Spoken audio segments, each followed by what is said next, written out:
جی دوستو، آپ کو یاد ہوگا کہ تقریباً 18 ماہ پہلے بھارت کے سابق 8 بھارتی جو ان کے نیوی کے آفیسرز تھے ان کو گرفتار کیا گیا تھا دوحہ قطر میں، اور ان کے خلاف جاسوسی کے الزامات تھے، اور وہ اسرائیل کے بہاف پہ جاسوسی بھی کر رہے تھے۔ تو قطر کی حکومت ان کو گرفتار کیا، مقدمہ چلایا، اور اس کے بعد ان کو پھانسی کی سزا دے دی گئی۔ اس کے بعد ڈپلومیٹک ایفرٹس ہوتی رہیں، اور پھر پچھلے سال جیسا کہ آپ کو یاد ہوگا، بھارت کے وزیر اعظم نریندر مودی کی ملاقات ہوئی قطر کے امیر سے۔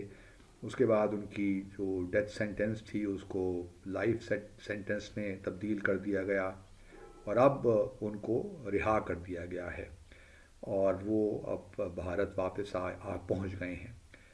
تو یہ ایک بڑی زبردست ڈپلومیٹک اچیومنٹ ہے، میں سمجھتا ہوں بھارت کی، اور جس طریقے سے بھارت کے وزیر اعظم نے پرسنلی اس معاملے کو امیر کے قطر کے ساتھ اٹھایا، وہ بھی قابل تحسین ہے کہ بھارت اپنے شہریوں کی فکر کرتا ہے۔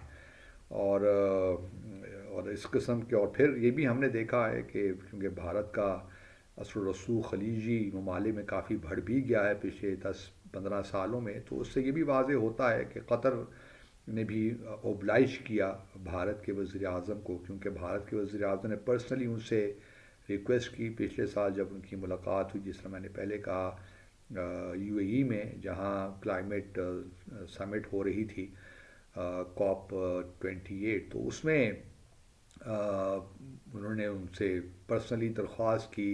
تو اس لیول پہ جب درخواست ہو جائے تو پھر آبویسلی جو کنسرن دوسرے سائڈ ہوتی ہے ان کے لیے ذرا مشکل ہو جاتا ہے نہ کہنا، لیکن اور امیر ان کے پاس اتھارٹی تھی، تو انہوں نے اس کو 8 جو نیوی کے آفیسرز تھے ان کو معاف کر دیا، اور اب وہ بھارت پہنچ گئے ہیں۔ تو میں صرف کہنا یہ چاہتا ہوں کہ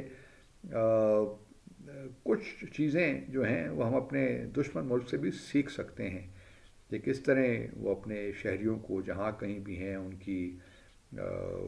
کے مفاد کو لک آفٹر کرتے ہیں، ان کی حفاظت کرتے ہیں۔ میں یہ قطعا نہیں کہہ رہا کہ ہم ایسا نہیں کرتے، لیکن یہ ایک اچھی اگزامپل ہمارے سامنے سیٹ ہوئی ہے، اور اس میں جو ہے کہنا پڑتا ہے کہ مودی صاحب نے بڑا ایکٹیولی اس میں رول پلے کیا۔ اور اس کے بعد آبویسلی جہاں بھارت کا وہاں قطر میں مشن ہوگا، انہوں نے بھی بڑا امپورٹنٹ رول پلے کیا ہوگا۔ بھارت کے وزیر خارجہ جے شنکر صاحب نے بھی اپنا رول پلے کیا ہوگا۔ تو ایک اجتماعی طور پہ کلیکٹیو ایک ایفرٹ تھی جس نے پازیٹیو رزلٹ بھارت کے لیے دیے۔ یہ الگ بات ہے کہ بھارت کے اس قسم کے نیٹ ورکس ہر جگہ موجود ہیں، اور اسرائیل اور بھارت کے کوآپریشن ہم جانتے ہی ہیں کہ وہ کس قدر انٹینس ہے، اور ہم پاکستان کے خلاف بھی یہ دونوں ممالک اس قسم کی انٹیلیجنس کوآپریشن میں ہیں انوالوڈ۔ تو خلیجی ممالک کو یہی ایک کم از کم یہ بھی ایک اہم ایونٹ، ایک ایسی چیز ہوئی ہے جس سے یہ ثابت ہوتا ہے کہ بھارت اپنے جو ہے کہاں کہاں اس کا نیٹ ورک پھیلا ہوا ہے ان سارے معاملات میں، اور وہ اسرائیل کے بہاف پہ کسی بھی مسلم ملک کے خلاف کام کر سکتا ہے۔ تو یہ بات بھی یاد رہنی چاہیے۔ دوسری طرف منی شنکر آئر، بھارت کے جانے پہچانے ڈپلومیٹ، سابق ڈپلومیٹ، اور پاکستان میں بھی لوگ ان کو بہت جانتے ہیں۔ انہوں نے ہمیشہ ان انٹرپٹیڈ اور ان انٹرپٹیبل ڈائلاگ کی بات کی ہے پاکستان کے ساتھ۔ وہ ایک ہمارے ہاں فیسٹیول ہوتا ہے لاہور میں، فیس لٹریچر فیسٹیول، تو اس کے لیے وہ آئے ہوئے تھے۔ تو وہاں انہوں نے ایک تقریر بھی کی کہ پاکستان، اگر بھارت ہاسٹائل ہوتا ہے پاکستان کی جانب، تو پاکستانی جو ہیں لوگ وہ اوور ہاسٹائل ہو جاتے ہیں، اور اگر بھارت فرینڈلی ہوتا ہے ٹورڈز پاکستان، تو پاکستان کے لوگ جو ہیں اوور فرینڈلی ہو جاتے ہیں۔ تو بہرحال انہوں نے یہ اس طرح ڈسکرائب کیا ہے۔ لیکن شنکر صاحب نے ساتھ ایک اور بات بھی کی ہے کہ جو پچھلے 5 ہائی کمشنرز پاکستان ہے بھارت کے رہے ہیں، ان سب کا یہی خیال ہے کہ ڈائلاگ پاکستان کے ساتھ ہونا چاہیے اور اس کو ختم نہیں کرنا چاہیے۔ چلیے، بڑی اچھی بات ہے، لیکن میرا سوال اب یہ ہے 5 اگست 2019 کے بعد کہ ان مذاکرات کا نتیجہ کیا نکلے گا؟ اگر ہم وہی پرانی والی باتیں کر رہے ہیں تو اس سے تو کوئی فرق نہیں پڑنے والا۔ اس لیے چونکہ بھارت نے بڑی کمپلیکیٹ کر دیا ہے سچویشن کو 5 اگست 2019 کے بعد، اور اب ذمہ داری بھارت پہ آن پڑی ہے کہ وہ کس طرح اس سارے معاملے کو سلجھاتا ہے۔ تو میرا اپنا تو خیال جو میں پہلے بھی کئی بار کہہ چکا ہوں کہ اس وقت فارمل اسٹرکچرڈ ڈائلاگ کی گنجائش یا پاکستان کو اس کی طرف نہیں جانا چاہیے۔ اگر بھارت کے ساتھ انگیجمنٹ کرنی بھی ہے تو انفارملی بیک چینل پہ کریں۔ اور میں پھر وہی بات دہراؤں گا کہ آپ ایک اپنا special envoy on Jammu and Kashmir appoint کر دیجئے، جو بھی نئی حکومت آتی ہے اس پہ فوری طور پہ فیصلہ کر دیں، تاکہ کشمیر کے معاملے میں بات ہو۔ اصل تنازع ہی کشمیر ہے، جب تک کہ کشمیر کا تنازع پیدا نہیں ہوگا باقی ساری باتیں بے معنی ہیں۔ ہم سب جانتے ہیں کہ جب general Qamar Bajwa army chief تھے تو انہوں نے تو 10-20 سال کے لیے جموں اور کشمیر کو فریز کرنے کی بھی بات کر دی تھی۔ تو یہ جو ہم اس قسم کے انکنسسٹنٹ بیانات ہمارے ہوتے ہیں یا پالیسیز ہوتی ہیں وہ ہمارے کاز کو ڈیمیج کر رہی ہیں، اور ہمارے جو ایک جد و جہد ہے اس کو بھی انڈائریکٹلی ویکن کر رہی ہیں، جو کشمیریوں کی جد و جہد ہے، جو قربانیاں انہوں نے دی ہیں، بے شمار قربانیاں دی ہیں۔